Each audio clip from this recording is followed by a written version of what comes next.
Hey deal makers, I'm John Simcoe, and in this video, we're going to cover why you need to use the KISS concept every time you pitch a deal to a money partner.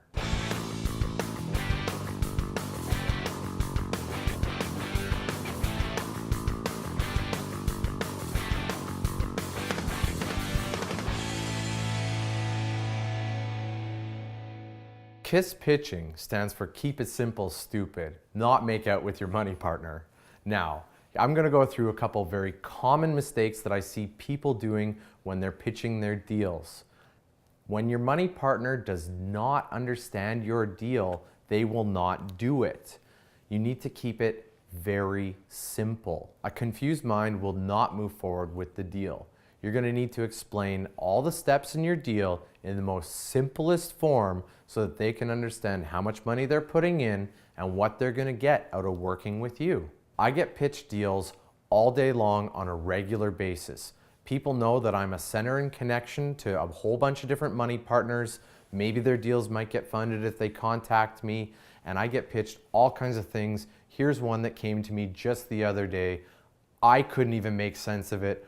I don't know how somebody else would be able to, but I'll do my best to explain this deal, how this guy did for me. No names. Now, we're gonna borrow $96,364. We're gonna be using this money as a down payment, and this down payment is gonna go into a house. This house is gonna need some fix-ups. We're going to need $25,000 for fix-ups, but we're also going to want to have another $10,000 as a slush fund. So this is our slush.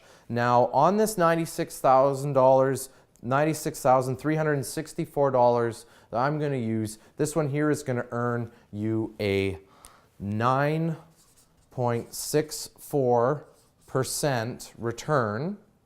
As well as this money here used for the renovations. We're not going to need that for a couple weeks till after we close on the property. So we're not going to be paying you until we actually get it from you.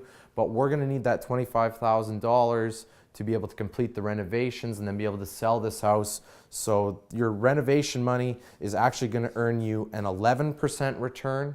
Now, just in case our repairs go over our budget, we're going to keep a $10,000 reserve fund. We might not use this, but we're going to keep it here just in case, and just for letting us hold it in our bank account, we're going to pay 7%, but if we use it, we're going to pay you 12.4% because we're using a little bit more of your money than we planned. So if you could write me a check for $96,364 today, I'll get you in the deal, and you can worry about the rest later.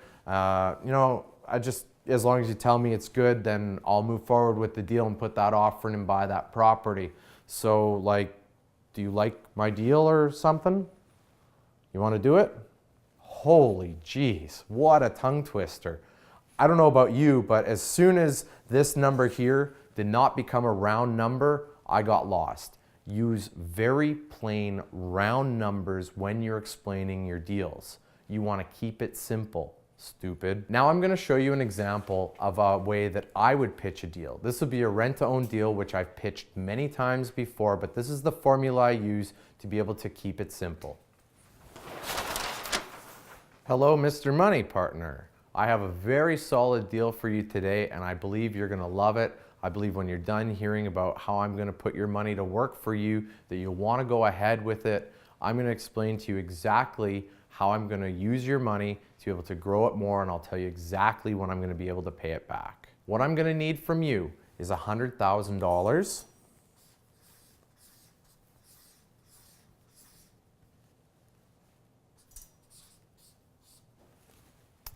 In order to be able to buy a property. We're going to be doing a rent to own on this property. What this means is that the people who are going to be renting it from us are going to buy it from us in the end.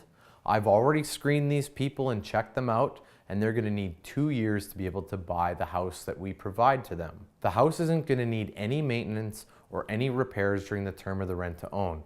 The people who are in it are actually going to look after it as if it's their own house. On top of that, in case something goes wrong, they've got $10,000 to start this deal with, and their option to purchase money, that means the money that they're saving up to buy it. If they don't buy it, we're going to keep it, and we'll be able to do some other things with the house to be able to fix things. But our main goal is to be able to do the rent to own and have them close out at the 2-year mark. So those are some of the risks involved, or if they don't buy it, we're going to keep their deposit. We still end up making money that way, but we're not in the business of keeping these deposits. We want this deal to go forward. So I'm going to show you what it's going to look like over the course of the next 2 years for you. All you need to know is that your $100,000 is going to be secure inside a real estate deal. By the end of the 2 years, we're going to be selling this house to the people who are going to buy it for a little bit more than we bought it for.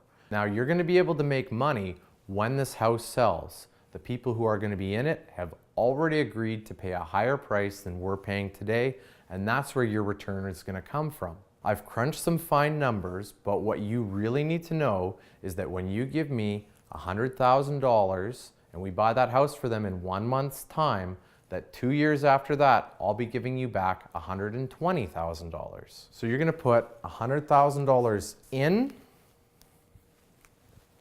and you're going to be able to get $120,000 out in 2 years. This means that when you give me $100,000 for each year that your money is in the deal, you will get an extra $10,000. Because this is a 2-year deal, you'll receive an extra $20,000. Does this make sense to you? Now imagine what your life would look like with an extra $20,000 in it. Wouldn't that feel good? Now, I'd like to prepare some simple agreements to be able to put you inside this deal to get your money working for you harder than if it was in any other deal. So how does that sound? Making an extra $10,000 every year, and you don't have to worry about any of the details. I'll take care of the rest. So would you like to know the next steps to be able to get into this deal? It's as simple as that. You don't need to confuse it with a whole bunch of different moving parts or using exact numbers. Be very clear on the type of money you're asking to come into your deal, and be very clear on what type of money is going to be coming out of the deal, and tell them how long it's going to take. If they're going to receive all their money in a balloon payment, or if they're going to receive some rents along the way, those are important details that they're going to want to know about. But at the end of the day, keep it very simple. A confused mind will not do your deal. Now, if you want to practice some of your pitches, I invite you to come join us in the Facebook group. This is not a place for you to be able to raise money from the other members. It's for deal makers to come, to be able to bounce their pitches off each other, share their opportunities from a standpoint of being able to critique each other on our deals, not to actually be asking each other for money. You may develop a few relationships within the group, and you may do some deals together, but the purpose of this group is not to come and pitch your deal looking for money, but for improvement. There's a link in the description, and I look forward to seeing your pitches there.